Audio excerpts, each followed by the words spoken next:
Menika wonten awala. Assalamualaikum. Waalaikumsalam. Sugeng dalu, Pak Dalang, Cahya Kuntadi. Nderek monitor Kuntadi Channel ngantos tancep kayon. Salam kagem sedaya kru Madangkara mugi tansah sehat bagas waras. Amin. Request tambal ban dari ayahnya pemimpin Sinden Madangkara, Pak Marsono. Para tuane DP. Nggih. Pak Marsono iki sing ndi to? Hah? Marsono. Pak Mbak Dian Munasiro, Mbak Arka. Oh. Aki. Jaluke tambal ban. Nggih. Wah. Nggih. Ya pinangkani men jumeneng neh Mbak Tatin ya Mbak Tatin. Ayo. Iki selane iki sik. Iki Oh, ya iki ora tambal ban iki. Pres ban. Ban pres to. Yo dikancani Mbak Eva Lica, ayo. Ayo bantu bles. Nggih. Mbak Tri Hastuti, Mbak Munasiro. Ayo, nggih.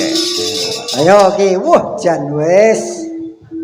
Pak aku untuk sing cilik-cilik dadi aku ketambah gede. Ben anu menonjol awakmu. Maksud lo? Loh, awakmu iki lho, karo Sinden Madangkara kita jejer marep. Tatin ora usah ditonjol-tonjolke wis menonjol dhewe. Kok iso? Kepinterane linuwih tinimbangane liyane. Oh iya, mulados saka Jogja diaturi rene. Oh, Pak Degareng udu kuwi ta mesti sing menonjol. Ora, wadene ki rumangsa ya alhamdulillah. Mbok nek ingin ki ya ngomong wae ngono lho. Ora, wajan. Sindene Yoyo iki ayu kabeh ya. Sindene sapa? Yoyo. Oh, krunguku ya ana. Si ono. Wah, iya jampeng kuwi. Oh, Yoyo kok nyonyong. Memangnya minyak nyonyong. Nggih. Aduh, iki wis jumeneng kabeh iki, Bayu-bayu, sinden ayu-ayu iki. Saking mriki niku Mbak Dian Munasiro niki. Mbak Dian Munasiro cah ndi nduk kowe sayang? Madiun, asli Madiun Jawa Timur. Madiun. Nggih. Sinden saiki akeh Jawa Timur ya. Oh, tenan. Waduh, duh. Sing iki. Kowe jenengmu sapa? Okfa, Pak. Hah? Okfa, Pak D. Sapa? Okfa. Aku angger jak omong wong ayu ku budekku kumate. Okwa. Candi Okwa. Kula aslinipun Wonogiri. Wonogiri, terus Tapi besar di Sidoarjo, Surabaya. Iki Wonogiri ning besan ning Sidoarjo. Terus sekarang dimakan orang di Solo. Oh iya toh? Oh, wis dibojo toh? Dereng. Urung kok dimakan wong Solo. Tegese mangan bareng karo kanca-kancane cah Solo ngono lho. Oh, kowe lambemu karo atimu ora padha. Ya, penake sih ada opa. Nggih. Aku Sejaba bayi. Pak D, aku ditakoni Pak D kan kaya kancane. Ora usah kowe ngono ki kok tak takoni. Iya, tapi nang cepet aku nek suwe-suwe mah. Aku malah gila. Alah aku sih gila apa ndek men mampir nang nggon aku tak kei entung ya dipangan lho. Sampai ada sak munafik, wis kaji biar rong kaji karo apa kaya aku karo aku. Lho kengkung to. Heeh. Terus piye Kareng? Mulane Jaman rong kaji kan sering mampir tenggen kula Pak ya bareng saking kaji kemelinti. mulane nggon aku kok ndilor dikidul. Sampene wong lanang ya ora pareng ngono kuwi. Mengaku, ayo mengaku. Wirang ki aja dibuka ning tempat umum. Loh, ora apa-apa biar mereka tahu bahwa Pak Degareng seperti apa. Harus begitu. Loh, aku lah napati lasmone yoyok sik lagi aku. Loh, napa Pak Taslim ya lho? Kak sapa-sapa. Ora iki pokoke sak rombongan wis tau kabeh. Apa enak ayo kanca-kanca kembul Bucana Andrawina. Wong kabeh mampir ki dolan aja negatif. Tapi saya tahu Pak De, pas sampean tenggen kula nika enten sing ketinggalan. Apa? Kaos kaki sesisih. Kira diwaca tulisane genah yoyok ngono lho. Kok bola-bali Pak Yoyo to? Lah memang kae bareng kok karo Mas Yoyok kok. Aku kiwa dheweke tengen. Tidak mengakui.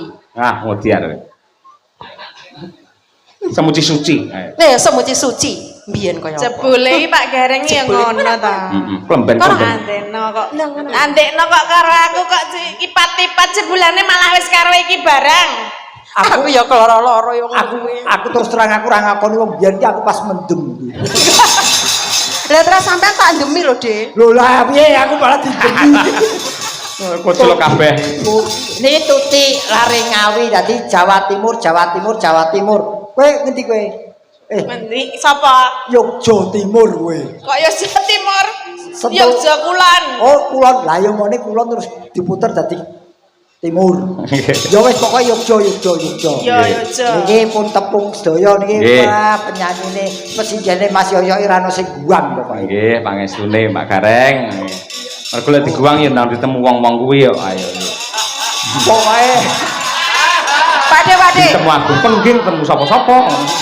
Pakde. Niki diguwak mboten purun, balik melih diguwak balik. Pokoke anggere dipecat. Sampe ra balik ngerti. melih. Enek sinden anyaran lho Pak Gareng. Ndi? Sinden anyaran dantar ini langsung arep diantemi sinden-sinden iki ora. Nek Langkai dulu bangkeku ngono. aku ora jeneng mergono kowe, ora ngelem mergono kowe ora. Terus Ning kowe iki pencetak sinden bintang tamu ya awakmu. ayo. Sindenmu ki wis dadi bintang tamu paklirane dalang sapa wae. Heeh. Iki tingkatane wis bintang tamu. Sing kuwi ya bintang 7 ki mergo mumet kuwi. Lho, sampeyan dereng ngerti talak ukur sinden madang Tolak ukur. Kowe arep ngomong apa, Ti? Tolak ukur sinden Tolak angin lek kowe madang. iki. Tolak ukur mergo apik telake. Yo, pamundhute diaturake tambal ban saking Pak Marsono. Nadianto menika jadul ning lagi ngetren lagi. Nggih. Ugi kula aturaken dumateng warga masyarakat wates njenengan ingkang insyaallah kula sak kanca Madangkara sowan benjang tanggal 17 Mei wonten wates. Aku kosong lho kuwi.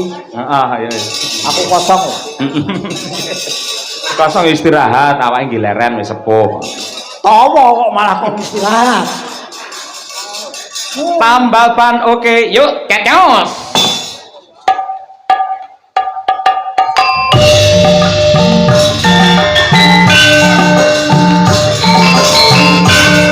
Ayo Reng, cara biyen joget nih.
Sukses selalu untuk warga masyarakat Kemiri Jenangan.